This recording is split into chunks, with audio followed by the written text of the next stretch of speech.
floods and your gardening needs while sipping on Kentucky bourbon. You sit right back in your big red hat, we're taking rural back from the urban. Listen to the stories with Kentucky proud, share the giggles with all of your friends. You're all tuned in to Friends Creative.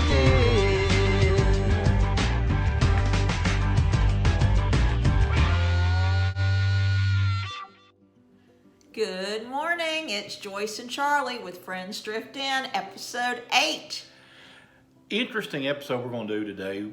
If maybe you don't know, but we had some extensive flooding here in the last few weeks. We've actually had a disaster-ridden winter. We've had ice storms, snow, freezing weather, flooding, windstorms. So we're just trying to give out some more disaster preparedness. Today we're going to talk about flood preparedness. Right. So we live in our farm is in the floodplain. Where we live, the big red barn where we live is actually up on a mountain. So we really don't have any worries about the flood getting the home other than if there is so much rain that we get mudslides. That could be an issue for us.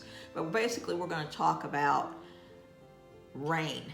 So what do you do first? You know, if you first and foremost, you always need to be listening to a radio or have a TV where you can hear what they're saying about, is there a flood watch? Is there a flood warning? Do you know the difference between a flood watch and a flood warning? Do you know the difference? Well, a flood watch means that the conditions are there for it to happen, that there's a prediction of that kind of weather coming through, so be ready for a flood watch. But a flood warning means that the conditions are already here. It's happening, and you may not get flooded, but there's a high probability that it's going to happen once you get a flood watch upon you. Living in the mountains, we've kind of gotten used to floods. We don't get as excited about them. When I first came down here, we were first married, and we put out one of our first gardens together, and we were working really hard. We put out about 100 cabbage plants, and we were right along Johns Creek, and we were really proud. We had all these cabbage plants out, and it was going to be an early garden. And I can remember looking out the back door at your mom and dad's house and watching the flood just take those cabbages and just wipe them out. So one of the things they talk about is bloggers are people that do YouTube authentic. And if you're authentic, well, if you're a farmer, you ought to already be doing things on the farm. We know that it's flood season. So there is no point in us doing things on the farm until we get past what they call down here elderberry tide, which is the last of the little winters. One of the things you look at, like I say, growing up here, we've seen floods. Normally floods, the big floods, happen approximately every 20 years. I mean, I can tell you it's 57, 77, 87, and then 2000 and I guess 10 was the last big flood. That the biggest flood we've had was then, and but we have a lot of minor floods every year. March and April are flood season. That's just the way it is, and you don't put out. And of course, in this part of the state, April 15th is still the last official frost date too, because you can't put anything out that's frost hardy until after that. I guess in 8 years ago, I guess we planted the largest garden we've ever planted. We planted everything, had everything out the night that we planted the last plant, and we're just so proud because we had the most beautiful garden we've ever had. Almost 12 acres was planted. I mean, that's a lot for us. Yes, and it started to rain. We thought, oh great, it's going to water our plants in. Well, the next day we ended up with like 6 foot of water over top of the garden, so we lost it all.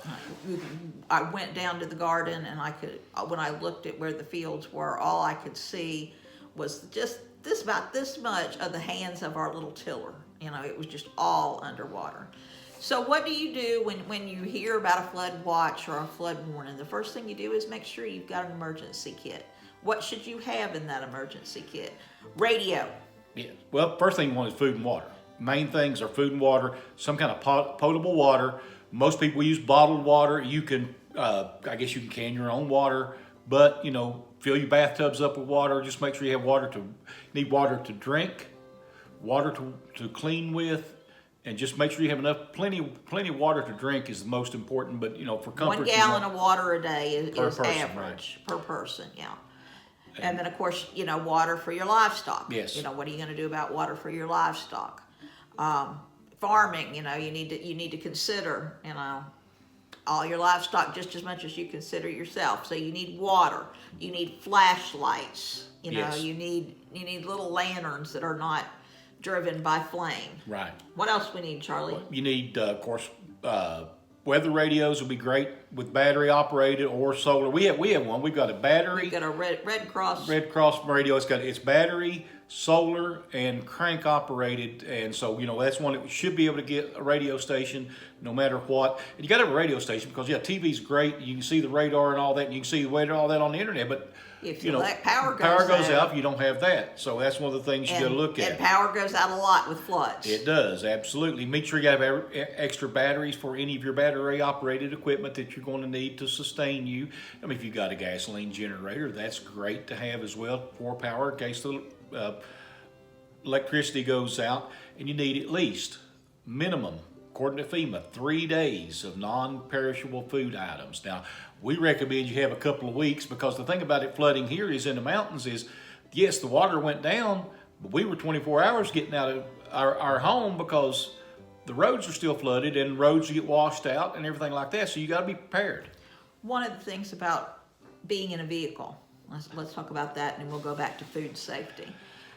Being in a vehicle, if you are in your home and it's flooding, stay put. You know, if you think you've got to be to work, well, you better just call your boss and say, my life is more important than going through floodwaters. We'll be dropping some footage in behind this of showing what happens when people go through floods. You know, if you must go through flood waters, know how deep it is. And that can be really deceiving. Don't do it at night at all because Absolutely the flood washes out. I've got one little piece that we'll drop in where we can see that the flood is up over one lane, but it's not up over the other, and you kind of just go around real slow. That's okay.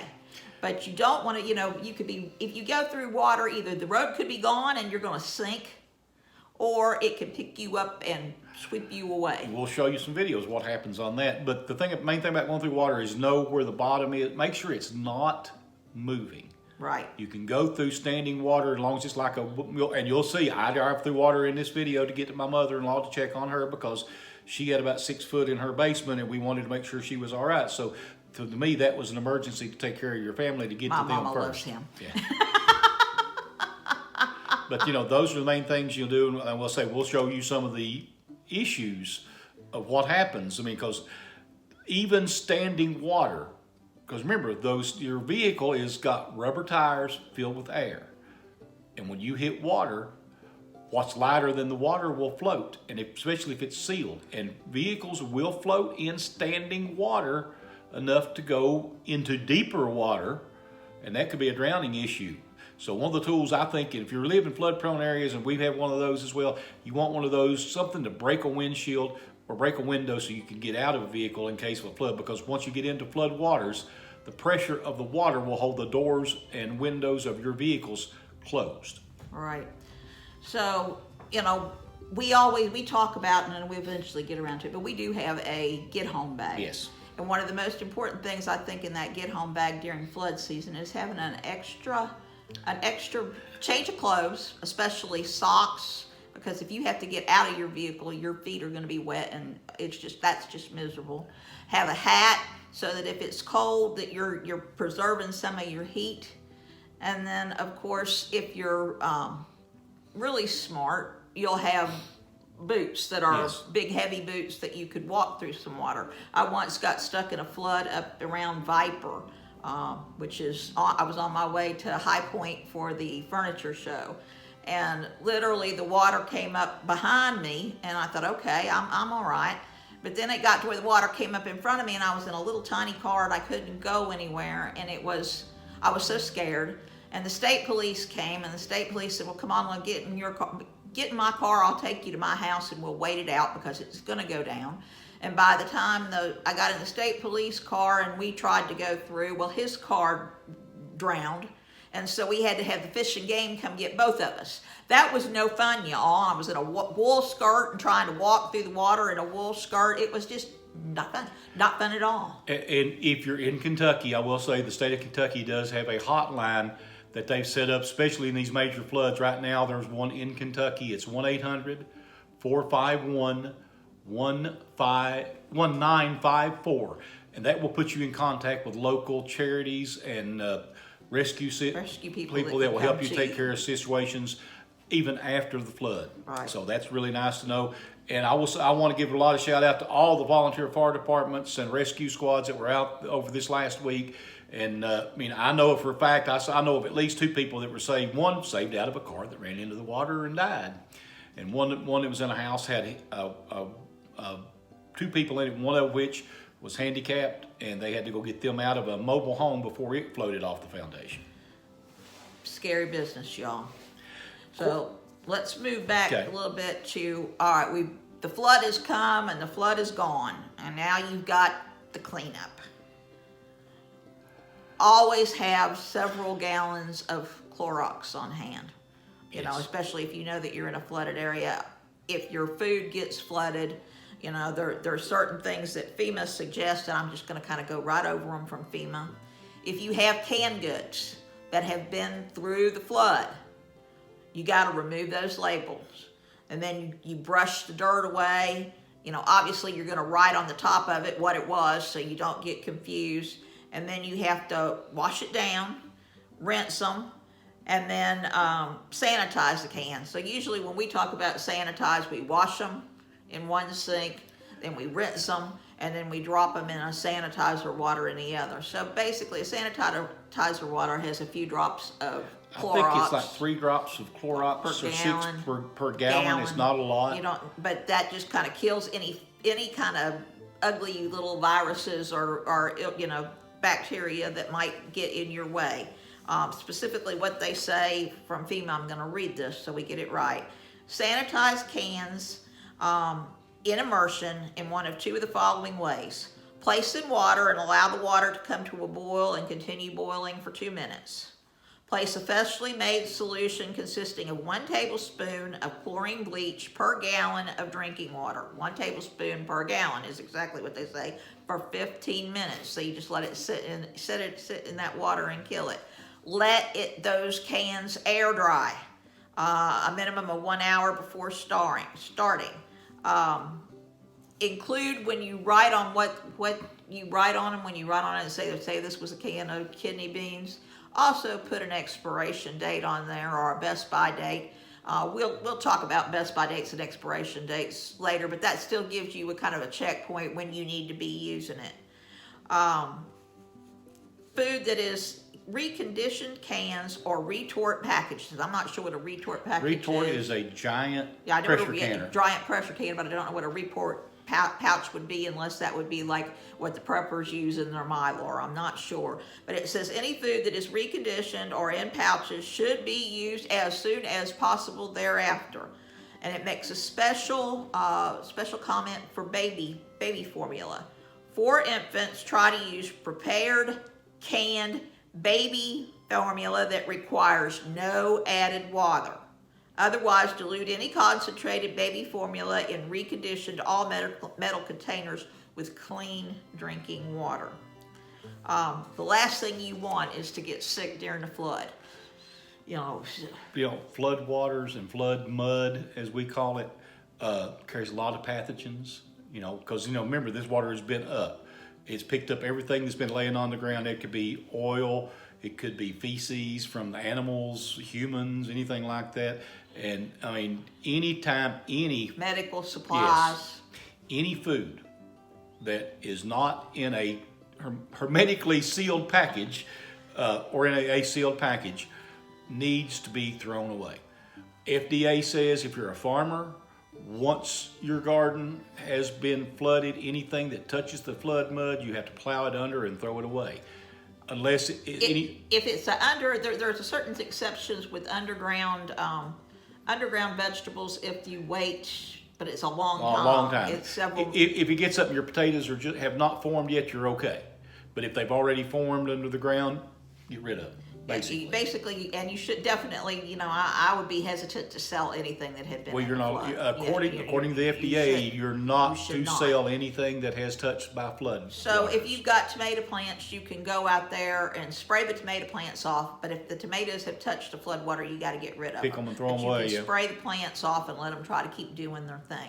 And that is an ugly, dirty, messy job. It is. If you live in the flood zone and you're a new homesteader and you're thinking about if you live in the flood zone, it is well worth the investment to get a power washer and to have several hoses, and keep your hoses where they're up and out of the flood so that you can come back in and hose out your basement or hose off your garden, that type of thing. It's a big deal. I mean, I've lived through several major floods here, and I've done a lot of flood cleanup, and it is a nasty business, and our hearts go out to anyone who had this issue. We've got friends in Clay County. I think we'll put some pictures up of theirs. Their high tunnels. That would be Maggie and Will over at Old Home Place Farm. We'll drop a link to their site down below. Great people, and they're just heartbroken. I mean, they had really worked hard this year in the high tunnels and had sheltered strawberries, so they were going to have an early with the lockdowns. A lot of farmers have struggled with their sales, and so one way that they were going to diversify was to have these strawberries early in the season to help get them, have a little income coming in before the bulk of the crop. And of course, when you're underwater like that, you probably lost them.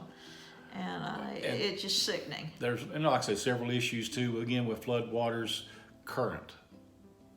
Water is a very, very powerful thing. And it can be deceptive. It can look like it's just kind of low, just la along, but underneath it's churning.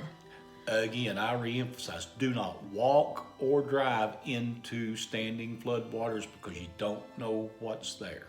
If somebody comes and tells you to get out, you better do it. Yes. It's always good to have this. Why we have a get home bag. It's not really a 72-hour bag, but it's got some of our basics into it, and we can get out. I've got a list right here of what FEMA says to carry in your emergency supply kit. Said of course we talked about 1 gallon of water per person for drinking, sanitation, 3 days non-perishable food, battery powered or crank radio, and a NOAA radio, tone alert, and extra batteries for everything. Flashlights, extra batteries, first aid kit, whistle to signal for help, a filter mask or a cotton t-shirt to help filter the air, because once it dries out, All that mud. Get a lot of dust off of that mud. Moist towelettes, garbage bags, and plastic ties and stuff for personal sanitation, because sometimes you can't use your restroom. A trick, that's why we talk about filling your bathtub up with water. If you do that, you can still flush your toilets. But the thing about it is, if you have flood water over your septic system, it won't work. So, use these things as well. Wrench your pliers in case, like I say, water gets up, turn your utilities off. Your gas and your electric, because many fires start because of floods after the flood goes down. Need a manual can opener if kit contains canned food, of course. Plastic sheeting and duct tape so you can make a shelter in place. If you have to leave your home, you can make you a temporary shelter. Important family documents, birth certificates, wills, deeds, and stuff like that. Put them in a plastic. Marriage certificates. Put it in a plastic, a sealed plastic bag, and put it in your kit. And that way, if you have to leave, you can take it with you. And of course, unique items for each family, such as prescriptions, infant formulas, diapers, and that kind of thing. Those are the major things you need to have ready in case of any emergency. And flooding is a terrible time, because you may be out of your home for weeks after a flood. A flood's as bad as a fire in a lot of ways, sometimes worse. When we had the really bad flood, in fact, the really bad flood that was here influenced us to do why we do the seed saving, because one of our farmers nearly lost what we call the farmer brown cushaw, and that to me would have been tragic. Yeah. But the day after the major flood, it was a Mother's Day, and we went out to check on one of our friends that we couldn't get a hold of, and we were driving by a trailer park, a mobile home park, and the people were just along the road, lost. What do we do now? Our home is underwater, and I felt like that I was looking at refugees in a third world country. It was so scary and so sad. So no, we talked about this in our first video about homesteading, but if you're coming to a new area, one of the first things you need to do is check and see if the land where you're wanting to build or the land where you're wanting to relocate is in the floodplain, and you can do that. Where do you find out the floodplain information, Charlie? In Kentucky, in most states, you have a floodplain coordinator in every county that will tell you what the floodplain is, or you can go to FEMA. FEMA has maps. Now, the thing about the FEMA maps are that they are one-dimensional, not three-dimensional, so then you have to find out your elevation so you know if you're above what's called the 100-year flood or not. Each part of the country has their own issues: Tornado Alley, earthquakes, tropical storms, tidal waves, and all that. You know, we have flooding. Joyce and I built our new house a long time ago. We were gone to visit her mother and father at Mother's Day, and the Mother's Day flood, as we call it, came in, and it caused a lot of. We live probably 500-600 feet above the water, but the water came up and went down so fast that day that they said it sucked the sand out from under the bedrock and caused a third of our property to drop 3 or 4 feet. And also the highway that we used to get to our house was gone, literally gone from about 30 feet before and after our driveway. So we had to come and park, climb up the mountain to get to our driveway and walk up what was left of it to get back to our house. So we understand. We understand. We've been through it. You know, the most important thing that we could say to you is if you need to get out, get out. Have a plan. You know, work with your family before this ever happens. If you have a plan, you cut down on the panic. You kind of go into, I don't know, autopilot to a degree. You know, know the things that are most important to you that you can carry away and have them in a bag, a box, or something that you can take with you and grab those and go. Everything else can be replaced. You know, you are not replaceable. Remember that. You are not replaceable. You know, it would be good. They don't talk about, FEMA, of course they wouldn't, but you should have some extra money, just some fold-in cash money on hand for emergencies, especially a flood. Because, if there's a flood, 90% of the time you're going to lose electric. At least that's the case here. You lose electric if you have a flood because you've had all this rain, and our wires are out in the middle of the forest, and sometimes they just get all caught up, and so you need cash money. You need to have butane on hand for heat, especially if it's cold, and also to cook with. If you're losing power, that's another thing. You want to be able to have something that you can heat up, even a charcoal grill. But think about these things from a homesteading perspective. Chickens, we worried about our chickens.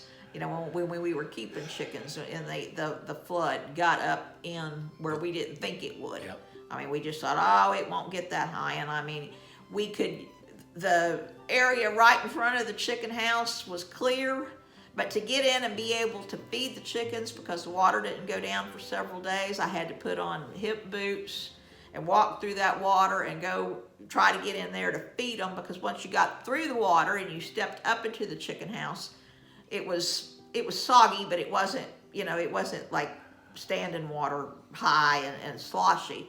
But you had to get in there and you had to be able to feed them and make sure they were okay. And we had graduated roosts, mm-hmm. So they were all okay. They were sure glad to see me, and they were sure hungry. The ducks enjoyed it. But that's something else. When you think about feed. Don't keep your feed down low, or if you keep your feed down low, put it in a metal. Plastic. Well, metal will keep the rats out, the rodents. But the plastic will keep the water out, so you got a double-edged sword there. But think about it, so if you can keep it up where you think it will get out of the water, that would be really good, because you don't want to feed them, moldy food. It'll make them sick. If you can get the metal food barrels, they're better than the metal garbage cans because they're stronger and heavier, and they won't, in a situation like that, they wouldn't float off as bad and turn over, and you can actually get those lids that you can seal on top of those. Anytime, just take cautions. Something crazy that kind of happened to Mom in a weird way. She got up about 3 o'clock, the water was in the morning. It was getting pretty intense, and she called and she said, I'm going outside to move my car, because she was afraid her car was going to get wet. It usually don't get up that high, but I'm glad she did, because it did. Yeah. She moved her car and got it up to higher ground. And not 2 or 3 days before that, she had locked herself out of the house. So I said, Mom, you be sure that you don't lock yourself out of the house. I know you got the keys, but sometimes the lock gets a little cranky and she panics. But she was all good. But make sure you have, it probably wouldn't be a bad idea to have a second set of keys somewhere around. No, it's not. Always a good idea. I know. locked myself out of the house this morning, to be honest. I grabbed the wrong set of keys. Bed, y'all. But again, get your kit made now. You see the commercial on TV from FEMA that everybody, hey, we don't have a plan, we're good. Well, you need a plan, because you don't ever know when it's going to happen. I've seen water within inches of getting in my house growing up. I've helped clean up mud from people's houses that had been 6-8 inches thick in the bottom of the houses. In 1977, the town that we live in today, the building we're in right now had 6 foot of water in it. So, it's a real danger. We're as worried about flooding as you are about a tornado in Tornado Alley. And if you got a mobile home, make sure you tie those things down. In 77, I could see them. They were wrapped. Mobile home parks they just picked them up, carried them, and they took them and wrapped them around trees on the riverbanks. They looked like somebody tied a bow tie around them. It's heartbreaking. It's just scary. It's really scary. So, like I said, we've all got our own dangers. You need to know what your dangers are and be prepared for them. Again, floods, huge. We're going to drop in several short videos. We didn't talk about refrigerators, and we should go over that real Yes. quick. If you have a refrigerator with food in it and it loses power, 4 hours. 4 hours. Now, FEMA also says you can do some other things. FEMA suggests that you have a manual thermometer in each of your freezers and refrigerators so that you can keep a look at them. And if you have a refrigerator, you can take ice. You can take like gallon jugs of water, put them in your deep freezers and freeze them. You can take that ice and you can put them in that refrigerator. When the power goes off, that will help hold that coolness in there. But normally 4 hours is how long. If you don't open the door of the refrigerator, you've got 4 hours, and 48 hours on a full freezer, 24 on a half full freezer. One of the things that we do is Harbor Freight has moving blankets. Yes. Big moving blankets. And we take those moving blankets when the electric goes off, and we throw them over the refrigerators and throw them over the freezers, especially if we can tell that it's going to be a long haul. And that helps insulate it a little bit, and we hope it makes it last a little longer. But you always have those internal thermometers in there to help. And if you see that it's going to be a long haul, of course, if you've got a bunch of ice and coolers on hand, you can get some of that stuff and put it on ice for a while. We've seen, not with floods, but we've seen with snowstorms where people actually buried out some of the snow and shoved all of their frozen food into the snow to keep it cold, and it held it at that 40, below. Is it 40 degrees, Charlie? The refrigerator, you need your refrigerator to be 40 or below, and your freezer 0 or below, right, according to FEMA. So we hope we've given you some good information. Like I said, we've just come through the ice storm, and now we're coming through the flood, and we've still got what we call little winters here coming up. We got redbud winter, we got dogwood winter, we've got elderberry tide coming up, so we may be talking about floods again. Today, as we were getting prepared for this, after all this rain, now we have a no fire warning out, and there is a weak smell of fire burning in the area. And so sometimes down in Appalachia, where we get the forest fires, so we'll probably be talking about that in an upcoming video. But the biggest thing we can tell you is make a plan. Be prepared, be safe, value your life. You're not bulletproof. We know, we've been there. Yes. Pray hard. don't panic and be cautious. If you think that it's bad, it's bad. It's bad. It's bad. Don't forget to think about your neighbors, especially your elderly neighbors and those with children, or those that have some kind of challenge where they can't move their mobility and get out. Don't forget your neighbors. Be loving, be kind. This is Joyce. This is Charlie. Thank you for tuning in to Friends Drift In. Check out our jams at friendsdriftin.com. Gourmet jams, we're running them all the time fresh. Like us down below, subscribe. Hit that subscribe button. And tell your friends. We got more to say. Have a good week.